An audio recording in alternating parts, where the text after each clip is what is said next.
everyone, my name is Swati. Welcome to our YouTube channel Best Educational TV. यदि आप channel को subscribe ना किए हो तो सब्सक्राइब कीजिए और बेल आइकन को दबाइए। कला तथा स्थापत्य। सैंधव सभ्यता के अंतर्गत हमें कला का सुविकसित स्वरूप देखने को मिलता है। इस सभ्यता के शासक तथा समृद्ध व्यापारी कला के प्रेमी थे तथा उन्होंने इसके विकास को पर्याप्त योगदान दिया। इस सभ्यता में हमें वास्तुकला, मूर्तिकला, उत्कीर्ण कला, रिलीफ, स्थापत्य, चित्रकला, मृगभांड कला आदि के सम्यक रूप से उत्पन्न होने के प्रमाण मिलते हैं। वास्तुकला के उत्कृष्ट उदाहरण यहाँ के नगर तथा भवन हैं, जिनका विवरण ऊपर दिया जा चुका था। यानी कि हमने अभी जो पिछले एपिसोड हैं उसमें इसके संबंधित जानकारी दे दिया हूं। अब हम आगे सिंधु सभ्यता के कला जैसे कि मूर्ति कला, धातु मूर्तियां, मृग मूर्तियां, पत्थर की मूर्तियां, इसके बारे में अध्ययन करेंगे। मुद्राएं, मृगभांड, आभूषण इत्यादि के बारे में अध्ययन करेंगे। तो चलिए मूर्ति कला के बारे में जानते हैं। सैंधव सभ्यता के अंतर्गत मूर्ति कला का सम्यक विकास हुआ। यहाँ के नगरों की खुदाई में प्रस्तर धातु तथा मिट्टी की मूर्तियां प्राप्त होती हैं। प्रस्तर तथा धातु की मूर्तियां यद्यपि कम हैं तथापि वे कलात्मक दृष्टि से उच्च कोट की हैं। इनका विवरण इस प्रकार है। पाषाण प्रस्तर मूर्तियां मोहनजोदड़ो से लगभग 1 दर्जन पाषाण मूर्तियां तथा हड़प्पा से 2 पाषाण मूर्तियां प्राप्त होती हैं। हड़प्पा से प्राप्त मूर्तियां अपेक्षाकृत अधिक आकर्षक एवं प्रभावशाली हैं। इनका निर्माण सेल खेड़ी, अल्वेस्टर, चूना पत्थर, बलुआ पत्थर, स्लेटी पत्थर आदि की सहायता से किया गया है। प्रस्तर मूर्तियों में सर्वप्रथम मोहनजोदड़ो से प्राप्त योगी अथवा पुरोहित की मूर्ति का उल्लेख किया जा सकता है। यह सेल खड़ी पत्थर की बनी लगभग 19 सेमी ऊंची है। योगी के मूछें नहीं है किंतु दाढ़ी विशेष रूप से संवारी गई है। इसके केश पीछे की ओर एक फीते से बांधे गए हैं। मस्तक पर गोल अलंकरण है तथा यह बांधे कंघे से ढकते हुए तिपहिया छाप वाली साल ओढ़े हुए है। योगी के नेत्र अर्ध खुले, उसके निचले ओठ मोटे हैं तथा उसकी दृष्टि नाक के अग्रभाग पर टिकी हुई है। मस्तक छोटी तथा पीछे की ओर ढलुआ है। गर्दन कुछ अधिक मोटी है तथा मुंह की गोलाई बड़ी है। मैके का विचार है कि कलाकार ने इस मूर्ति के माध्यम से किसी विशिष्ट व्यक्ति की यथार्थ रूपांकन किया है। वे इसे पुजारी की मूर्ति बताते हैं। चंदा के अनुसार यह योगी की मूर्ति है। इस मूर्ति के केश विन्यास विशेष रूप से आकर्षक हैं। इस प्रकार की मूर्ति मिस्र, क्रीट तथा मेसोपोटामिया आदि सभ्यताओं में मिलती है, जहां उनका संबंध देवता से था। अतः मेसोपोटामिया की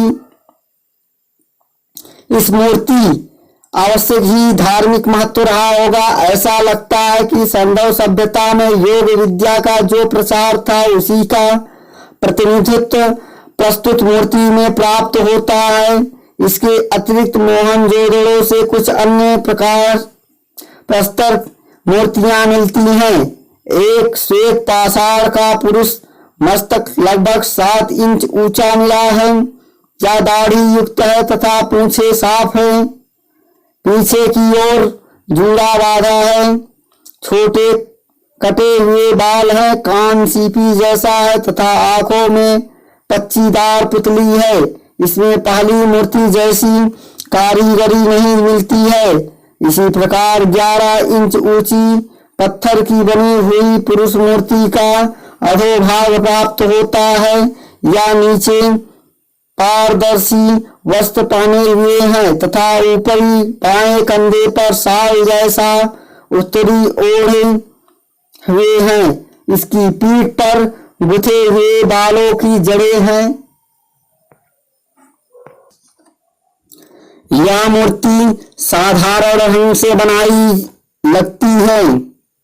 इसके अतिरिक्त मोहनजोदड़ो से कुछ अन्य पाषाण निर्मित पशु मूर्तियां भी मिलती हैं। इसमें से अधिक उल्लेखनीय श्वेत पाषाण निर्मित लगभग 10 इंच ऊंची एक संयुक्त पशु मूर्ति है, जिसमें शरीर भेड़े का तथा मस्तक सूंडदार हाथी का है।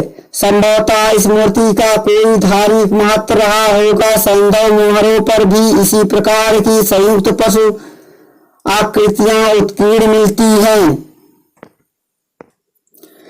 हड़प्पा की पाषाण मूर्तियों में 2 सिर रहित मानव मूर्तियां विशेष रूप से उल्लेखनीय हैं। पहली मूर्ति लाल बलुए पत्थर की तथा दूसरी काले पत्थर की बनी है। दोनों ही मूर्तियों में मस्तक तथा पैर टूटे हुए हैं। पहली मूर्ति में किसी सीधे खड़े हुए पुरुष का है।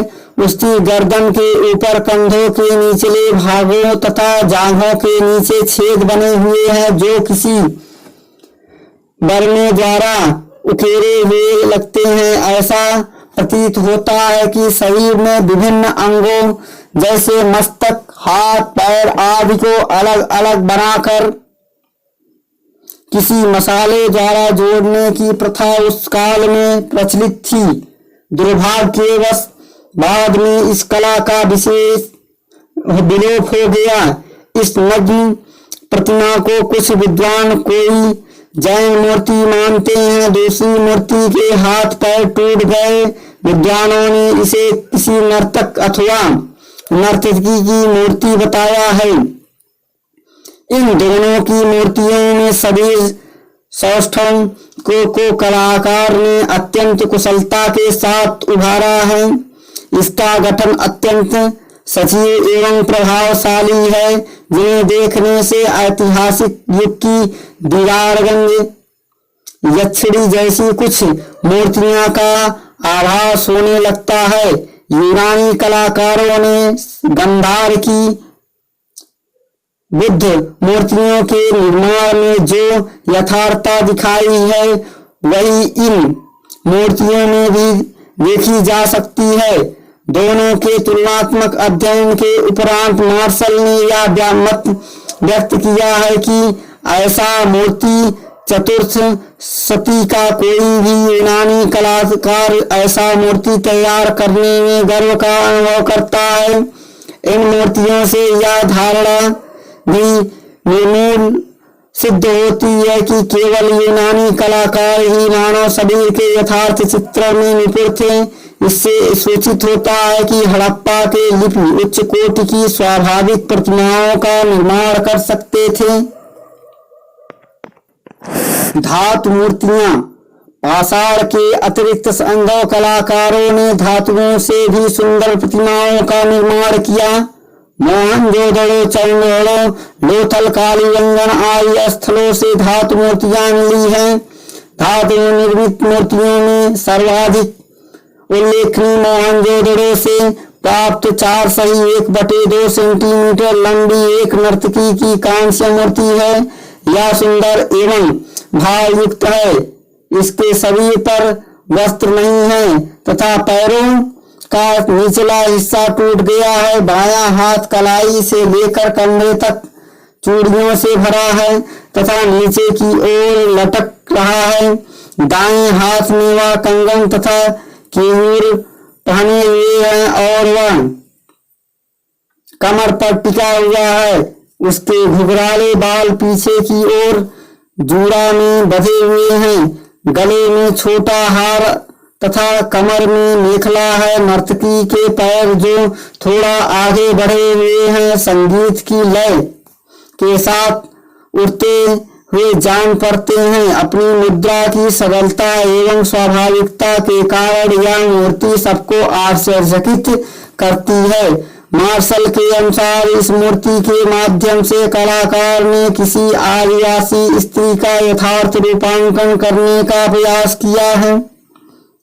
इस नृत्यरत स्त्री की स्वाभाविक मुद्रा के अंकन में उसे अपूर्व सफलता मिलती है।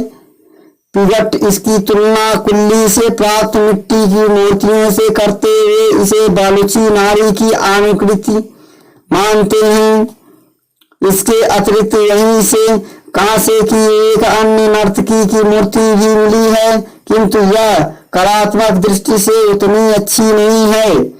यहीं से तांबे की दो अन्य मानव मूर्तियां मिलती है, पहले कमर पर हाथ रखे हुए तथा दूसरे हाथ ऊपर उठाए हुए है। मानव मूर्तियों के साथ साथ मोहनजोदड़ो से भैंसा तथा हीरा की कांस्य मूर्तियां भी मिलती हैं। लोथल से कुत्ते तथा कालीरंगन से पाक विषभ की ताम्र मूर्तियां भी कलात्मक दृष्टि से अच्छी हैं। धातु से बनी हुई इन मूर्तियों में पशुओं की स्वाभाविक विशेषताओं को उभारने में कलात्मक सफलता मिली है। इन धातु मूर्तियों में ढलाई की जिस विधि का प्रयोग किया गया है उसे हमारे प्राचीन साहित्य में मधुक्षीण यानी वेस्ट वॉक्स कहा गया है। इसी के से कालांतर में दक्षिण की नटराज मूर्ति तथा सुल्तानगंज की बुद्ध की ताम्र मूर्ति का निर्माण किया गया। Thank you for watching educational video. यदि वीडियो को पसंद आया हो तो ऐसे ही एजुकेशनल वीडियो पाने के लिए चैनल को सब्सक्राइब करें और वीडियो को लाइक करें और कमेंट करके यह भी बताएं कि यह एजुकेशनल वीडियो